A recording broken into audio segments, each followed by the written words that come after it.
Good afternoon students, वीरा college के YouTube channel पर आपका स्वागत है, जहां पर मैं ललित राठी आपको फिजिक्स सब्जेक्ट पढ़ा रहा हूं। ठीक है, जैसा कि सभी स्टूडेंट्स जानते होंगे कि देश में कोरोना महामारी बीमारी की वजह से लॉकडाउन चल रहा है और जिस वजह से सभी स्कूल्स, सभी कॉलेजेस ऑफ हैं। ठीक है, बट आपका एग्ज़ाम टाइम है, आपके कुछ दिन बाद जैसे ही लॉकडाउन ओपन होगा वहाँ पर एग्ज़ाम यूनिवर्सिटी द्वारा कंडक्ट कराए जाएंगे। तो उसी को ध्यान में रखते हुए आपको यहाँ पर यूट्यूब के माध्यम से इम्पोर्टेंट क्वेश्चंस प्रोवाइड कराए जा रहे हैं। ठीक है, तो जैसे कि हमने प्रीवियस वीडियो में 2 इम्पोर्टेंट क्वेश्चंस यूनिट फर्स्ट के कवर किए थे, वैसे ही आज हम यहाँ पर नेक्स्ट 2 क्वेश्चंस कवर करने वाले हैं जो एग्ज़ाम के पॉइंट ऑफ व्यू से बहुत ज़्यादा इम्पोर्टेंट हैं 2 मार्क्स के लिए, यानी कि शॉर्ट क्वेश्चंस। ठीक है, तो आइए देखते हैं इन क्वेश्चंस में क्या है।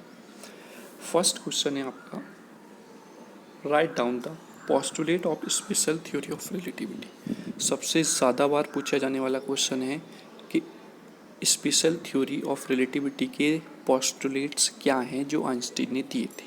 ठीक है, तो देखते हैं। The first postulate of special theory of relativity is the idea that the law of physics are the same and can be stated in their simplest form in all inertial frame of reference। ठीक है, क्या है first postulate का meaning हम देखते हैं। The first postulate of special theory of relativity is that idea, यानी कि पहला स्पेशल थ्योरी का पोस्टुलेट जो है वो एक आइडिया है दैट कि the law of physics are the same, यानी कि फिजिक्स के जो लॉ हैं वो सेम होते हैं and can be stated in their simplest form in all inertial frame of reference, यानी कि वो सब इनर्शियल फ्रेम ऑफ रेफरेंस में क्या होंगे, सेम होंगे और इन द सिंपलेस्ट फॉर्म होंगे। ठीक है, जैसा कि अब आप देख रहे होंगे यहाँ पर वर्ड यूज़ हुआ है इनर्शियल फ्रेम ऑफ रेफरेंस। तो मैंने जैसा बच्चों को बताया है, तो इनर्शियल फ्रेम ऑफ रेफरेंस क्या होता है। इनर्शियल फ्रेम ऑफ रेफरेंस वो फ्रेम ऑफ रेफरेंस होता है जिसमें न्यूटन्स लॉ वैलिड होते हैं। ठीक है, क्लियर, जिसमें न्यूटन्स लॉ वैलिड होते हैं, that's called the inertial frame of reference. ठीक है, चलिए आगे देखते हैं। तो अब आई थिंक आप समझ गए होंगे कि वो जब आपके किसी इनर्शियल फ्रेम ऑफ रेफरेंस में फिजिक्स के सारे लॉ सेम हो और सिंपलेस्ट फॉर्म में अवेलेबल हो तो वो आइंस्टीन का फर्स्ट पोस्टुलेट कहलाता है। ठीक है, postulate of special theory of relativity हम उसको कहेंगे। ठीक है, चलिए नेक्स्ट आते हैं। The second postulate of special theory of relativity is the idea that the speed of light c is constant independent of the relative motion of the source. Second postulate में क्या कहा गया है, सेकेंड पोस्टुलेट में ये कहा गया है कि आपकी स्पीड ऑफ लाइट जो है वो कांस्टेंट होगी एंड इंडिपेंडेंट होगी of the relative motion of the source.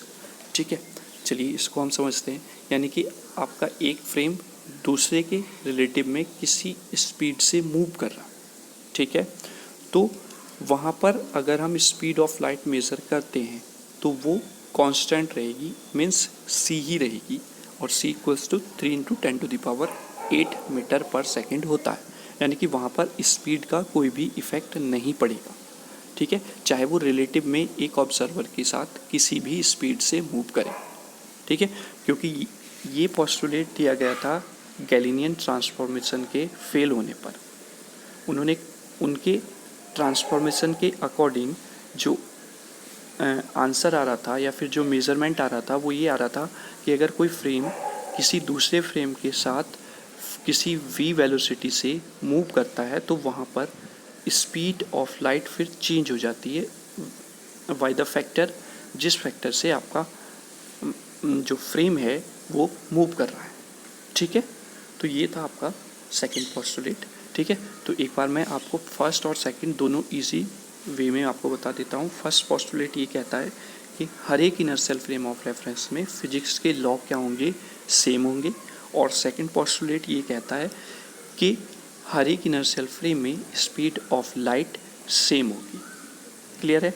तो ये आपके हो गए दो postulates special theory of relativity के। ठीक है, आइए नेक्स्ट क्वेश्चन देखते हैं क्या कहता है नेक्स्ट क्वेश्चन।